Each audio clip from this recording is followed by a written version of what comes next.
my God, why have you abandoned me? Why are you so far away when I groan for help? Today is Saturday of Holy Week, the day in between what we call Good Friday and Easter Sunday. And if we really stop to ponder, Saturday would leave us with a lot of questions. And Saturday must have been brutal for the disciples. I mean, Jesus was dead. The man they had staked their entire lives on was dead in a tomb, lifeless. So what was their next steps? The person whom they claimed was the Messiah had not lived up to their expectations. And there was no possible way on that Saturday between Jesus' crucifixion and the gloriousness of Sunday, there was no way those disciples could have understood what God was up to, what God was doing. On this Saturday of Holy Week, I've been wondering something. I've been wondering what the Father must have felt as the Son, as Jesus cried out, "Why? Why did you abandon me?" What must have gone on in the deepest core of the Heavenly Father? We can only speculate.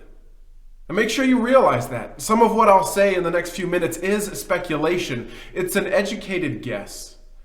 So what was going on in the Father's mind and heart as the Son hung on that cross and shouted out cries of abandonment? Well, I think the Father must have hurt as well. I think his heart must have broken beyond what we can even begin to fathom or imagine. I mean, think about it. Twice in the gospel accounts, the Father speaks from heaven, expressing his feelings towards his Son. First, at Jesus' baptism. Matthew chapter 3, verse 17, the Father says, "This is my beloved Son. With him I am well pleased." God was well pleased with Jesus. Jesus brought him much joy. That's what the New Living says. Now, the second time the Father spoke, he said virtually the same thing, like almost word for word. This time, Jesus was up on a mountain with Peter, James, and John, and the transfiguration happened. Bright lights, crazy confusing. And what did the Father say in his booming voice from heaven? Matthew 17, verse 5. "This is my dearly loved Son, who brings me great joy. Listen to him." It's no secret that the Father loved the Son. A pure, rich, unfathomable love.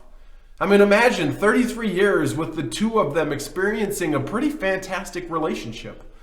I would imagine that the two of them enjoyed talking, conversing, praying, right? I mean, I think it's safe to say that Jesus had a pretty rich, personal, and intimate prayer life with the Father. Don't you agree?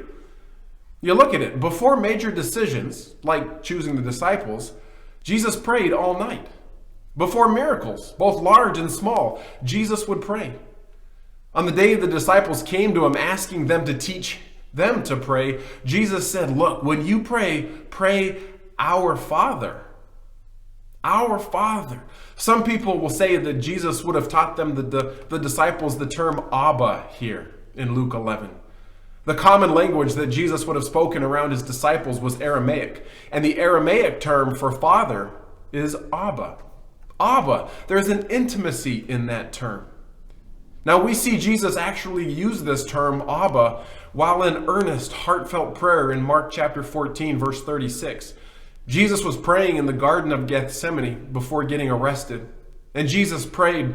He said, "Abba, Father, everything is possible for you. Please take this cup of suffering away from me. Yet I want your will to be done, not mine." I mean, like I said, Abba is an intimate term. Our English equivalent is daddy.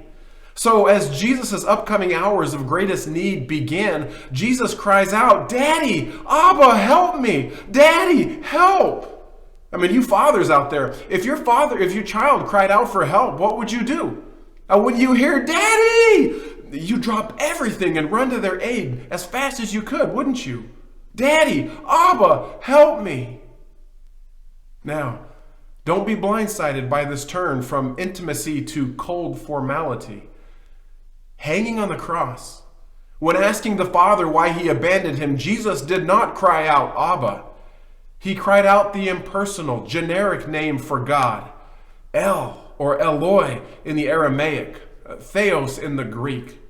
So we shift from Father in Luke 11 when teaching the disciples to pray, to Daddy in Mark 14, to my God, Eloi. I realized Jesus was quoting Psalm 22. El, right? God, not personal, but formal. But thinking about this made me wonder what the Father must have felt. And maybe I'm overthinking this. But as a dad of boys, switching from intimacy to formality would have crushed me. Did the Father in heaven feel crushed? Now, obviously, we don't know. So what I'm sharing today, as I said earlier, is speculation, at least parts of it. I don't fully know. I can't fully understand. I can't understand what must have been going on in the heart of the Father as his Son cried out cries of abandonment.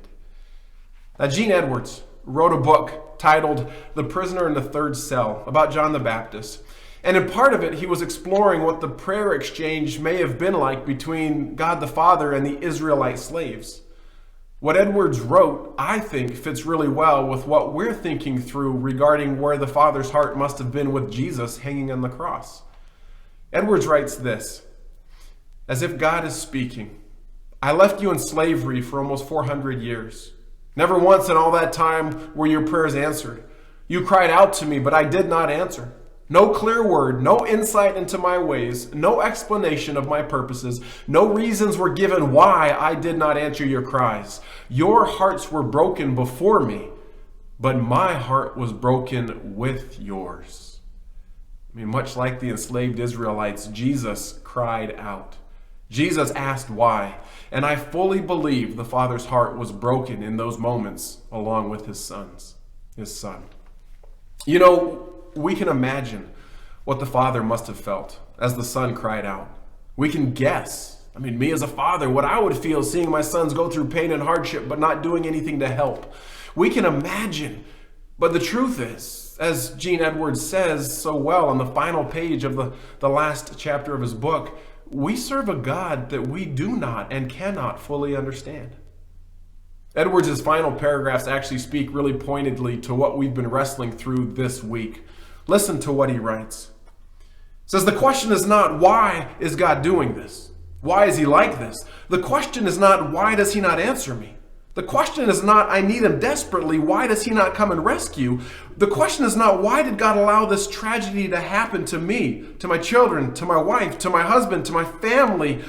Nor is the question, why does God allow injustices? The question before us is this. Will you follow a God you do not understand? Will you follow a God who does not live up to your expectations? Will we follow a God who leaves us confused on this Saturday? All week, we've been asking a lot of whys. We've been sitting, maybe frustrated and confused since we've received no clarity, no answers. So can we sit here in the confusion of Saturday and still be committed to following a God that we do not understand? To following a God who may not live up to our expectations? Friends, I've got no easy answer for you or for me. No neat and tidy bow to wrap this all up. Tomorrow, Easter Sunday, it will have a different feel to it, a different tone. But today isn't Sunday. Sit with the confusion of Saturday. Listen to the echoes of the words of Jesus quoted on the cross.